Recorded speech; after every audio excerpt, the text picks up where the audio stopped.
Hurmatli kuzatuvchilar, ABS sistemasiz chiqqan Cobalt avtomashinalari uchun kalotka tanlashda adashmaslikni so'rab qolamiz, chunki men o'zimda bugun shu narsa kuzatildi. Men o'zim o'rnataman, ko'pchilik bo'ladi, o'zim o'rnataman kalotkani deydi.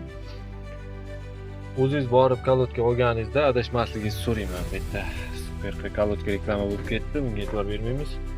Xo'p, ABS meni mashinamda shaxsan ABS yo'q. Zavoddan ABS siz chiqqan 2023-yilda ishlab chiqarilgan. Bunda kalotkada 1-2 yozuvi, demak birinchi, ikkinchi pozitsiyalarga tushadigan kalotka tanlashimiz kerak bo'ladi ekan.